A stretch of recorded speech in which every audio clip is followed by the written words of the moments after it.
Physically, I can take. Physical's okay. I'm a professional boxer. I get pulverised in the head for a living. So physically, I'm used to pain. But emotionally and mentally, that's where it hurts the most. When you've said for so long you're going to achieve something and it doesn't happen. It's a gutter, it's the feeling inside is really hard. David, watched you walking into the studio just now. You were really hobbling. I mean, that's because I'm off the painkillers now. If the toe was that bad, could you not have thought about postponing the fight? Did that cross your mind at all? No. At no stage. It's not postponing fights. It can't be. I've done that in the past. The last time I did that was like 2 years ago, and I haven't heard the end of it since then. Boxing. It's a tough sport. You get in the ring, the idea is you give each other punishment. You're going to injure the other person, pretty much. You can die in the ring. So you've got to expect in training to have some type of injuries. I've broken my hand before a fight and went through with the fight and won the fight. It happens, So were you, in training, were you dealing with it? How long I was dealing with it. 3 weeks before I was dealing with it. Yeah. It was, you take a lot of painkillers, local anaesthetic before you train. You've got to restructure your training. Maybe if you do a hard punching session, the next day your legs had it, so you've got to do other stuff, maybe do an arm circuit or something that doesn't, you need to use your leg. Then the day after that you can then hit it again. So you work around it, you find things. Obviously I can't run with it like that, so I used a Versa climber. So I've got to readjust my training. I've done it in the past and I've won my fights.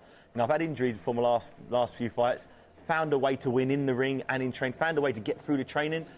Unfortunately, this time I thought it went well. Even though I was injured in training, I still thought the training went amazingly well. I thought I was in great shape. You look at me, I was in tremendous condition. I just wasn't able to produce the goods on the night. It was just really gutting.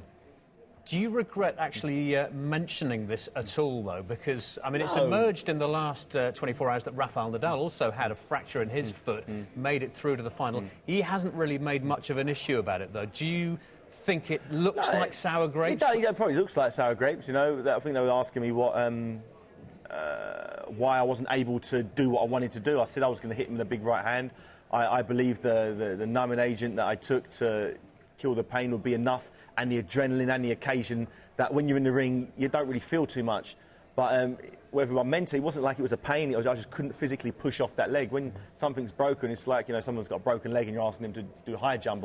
If your leg's broken, there's only so much your brain can compensate for, and I just couldn't push off that right hand like the right foot. But that's what I asked you about in training. Yeah. Did that only happen on the night? That inability to push off. If it had been happening in training, what was happening? I was having it numbed, local anaesthetic, and it would last for around 2 hours. And that was enough. For me, that was enough. I could do the training I needed to do. You deal with it the next day, whatever pain was causing. But pain, you can deal with pain. It's not a problem. On the night, I had the injection. I think it was about an hour before the fight, which is ample time for the warm up and ring walk. But as it worked out, after half an hour, it wore off. And just before I was about to go out, I was like, I need another shot in my another 3 injections into my foot to numb it. So right before the fight, as I was back, that's why I was with a little delay before my fight. I had to stop, but take my boot off, inject it again with local anaesthetic, numb it again, and then on the way to the ring, I had so many people around me jumping all over me, just trampling on my foot, and and I was walking through rain as well. My feet were completely sodding wet. Little things like that. I'm not saying that was the reason why I lost the fight. The reason why I lost the fight is because Wladimir was better than me. He landed the better shots and won the fight clearly on points. I've got no debate. There's no debating about that. But I definitely feel I wasn't able to give my best. That's the background to it. Yeah. Klitschko, after the bout, said that he thought you'd been disrespectful to the sport in the build-up to the fight with the things that you said. Disrespectful to him, for sure. I don't hide that fact. I said I was going to tear his head off. I said I was going to do this. There was a lot of talk. I talked the talk, but I didn't walk the walk. And so I deserve some criticism. Do you feel silly? No, I don't feel silly because if it would have worked out my way, it would have been great. Everyone would have said, you said you was going to do it, and you did it. Great. And I said, yeah, I'm the man. But it didn't work out the way I wanted it to. He was just that little bit too good for me. And, I'd love the opportunity to have another crack at it. Seeing though he's got all the belts now, I'm not a title holder. He's the unified champion. I'm just a contender now. And it's a bitter pill to swallow, but I'd love the opportunity because I definitely believe I could do things a little different given the opportunity again. So, I mean, that's the way your head's going at the moment, though. That's the only thing I can think. Yeah, of course. I've achieved my goals. When I got into boxing, I always wanted to be the heavyweight champion of the world. I achieved that. I was the heavyweight champion of the world. I had 2 title defences. I was the undisputed cruiserweight champion. I had all the belts at the weight below heavyweight, cruiserweight. I was a European champion, defended that title 3 times. So if you look at my career as a whole, I've done it in such a short amount of fights. In 26, 27 fights, I've achieved all this. Looking at it like that's great, but once you've achieved that, you always want more. I always strive for bigger and better accomplishments and accolades. And being a unified champion is, for me, that's the ultimate goal in boxing.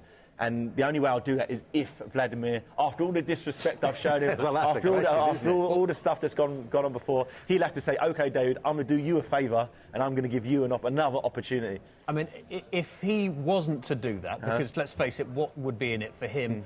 Is there any other fight? A hell of a lot. What's in it for him is about £10 million. Is there any other fight that you take, though? I mean, it really is the only option, isn't it? For me, he's the guy with all the belts. He's the guy with, WBA, WBO, IBF, IBO, Ring Magazine. He's got all the belts.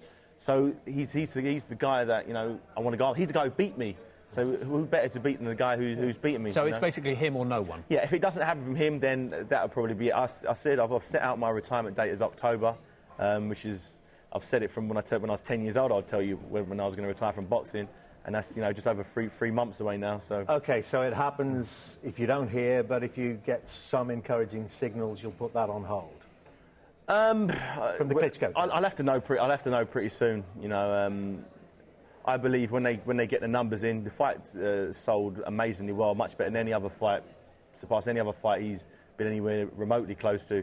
And I think when the numbers come in, when he realises what he got paid for fighting me, then he looks at another possible opponent, think, look at that. I think maybe I'll give him a rematch. I could fight another guy that no one's heard of, or have a big mega fight rematch, give me another crack at the challenge. He said he was going to knock me out. He said I was going to be his 50th knockout.